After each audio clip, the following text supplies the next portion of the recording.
আসসালামু আলাইকুম। স্বাগতম মিরাজ ক্লাসরুমে। সাথে আছি আমি মিরাজ। আজকে আমরা আলোচনা করব এসএসসি 2025 এর রসায়নের সাজেশন নিয়ে। তো আমরা জানি যে আমাদের সিকিউ আনসার করতে হয় 5টা এবং কেমিস্ট্রিতে অধ্যায় আছে 12টা। 12টা অধ্যায় থেকে তুমি যদি 7টা অধ্যায় প্রপারলি পড়তে পারো, ইনশাল্লাহ 5টা সিকিউ কমন পড়ে যাব। এখন কোন 5টা পড়বো? চ্যাপ্টার 2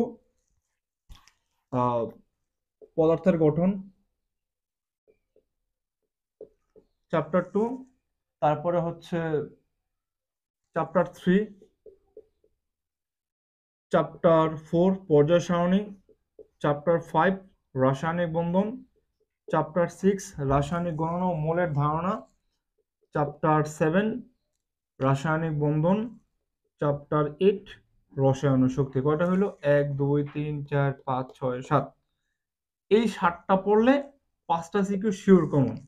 এবার এই 5টা থেকে আবার যদি এই 3টা চ্যাপ্টার প্রপারলি পড়তে পারো, 6 7 8, নিশ্চিন্তে থাকো 3টা কমন পড়ে যাব। এটা নিশ্চিন্তে থাকতে পারো। তো তোমাদের ওই যে চ্যাপ্টার যে 11টা আছে, চ্যাপ্টার 11 রে না পড়লেও তুমি আল্লাহর রহমতে এখান থেকে 3টা আর এই 4টা চ্যাপ্টার মিললা কয়টা? 2টা। এই মোট 5টা সিকিউ কমন পড়ে যাবে ইনশাআল্লাহ। ঠিক আছে? তো রয়েছে এটা হচ্ছে পদার্থের অবস্থা, এটা হচ্ছে পদার্থের গঠন। এই চ্যাপ্টার 2 আর 3 এরিয়া। এখন চ্যাপ্টার 2 থেকে তোমার গ্রাফ পড়বা। হ্যাঁ, চ্যাপ্টার 2 থেকে পড়বা কি? গ্রাফ পড়বা। এরপরে তোমার দেয়া আছে ওই যে আণবিক কি জানি বলে, যে কার ব্যাপনের হার বেশি বা কম, এই বিষয়গুলো দেয়া আছে। তোমাদের যাদের কাছে পাঞ্জেরি টেস্ট পেপার আছে, পাঞ্জেরিতে তোমাদের যে ব্যাপনের হারের যে সূত্রটা, তারা সম্ভবত এভাবে লেখছে যে আর এ বাই আর বি সমান সমান root M B by M A. এই সূত্রটা খুব একটা কঠিন না। তোমার যে দুইটা ধরো তোমার কাছে দেওয়া আছে কি, ইথেন দেওয়া আছে কথার কথা, আর ধরো পানি দেওয়া আছে, পানি বলে কার্বন ডাইঅক্সাইড দেওয়া আছে। ঠিক আছে? এই দুইটার মধ্যে কার ব্যাপনের হার বেশি তোমার কাছে চাইছে, তুমি কি করবা? ধরো তুমি তারে এ ধরলা, তাহলে তুমি বি ধরলা, তাহলে কি করবা? আর of CH4 R of CO2 সমান সমান রুট এম মানে আণবিক ভর, আর মানে অনুপাত, যে নিচে যে আছে দেখো বি উপরে ছিল না, তাহলে এখানে হবে কি কার্বন ডাইঅক্সাইড, আর এখানে হবে কি CH4। তুমি আণবিক ভর বের করে আনুপাতিক হারে রুট ফুট করে দিয়ে দিবে, দেখবো অঙ্ক হয়ে গেছে। ঠিক আছে? এ হচ্ছে তোমার চ্যাপ্টার 2 থেকে। চ্যাপ্টার 3 রাদারফোর্ড মডেল, বোর মডেলের যেই কোনটা বেশি গ্রহণযোগ্য, ওই গ্রহণযোগ্যতাটা। চ্যাপ্টার 4 থেকে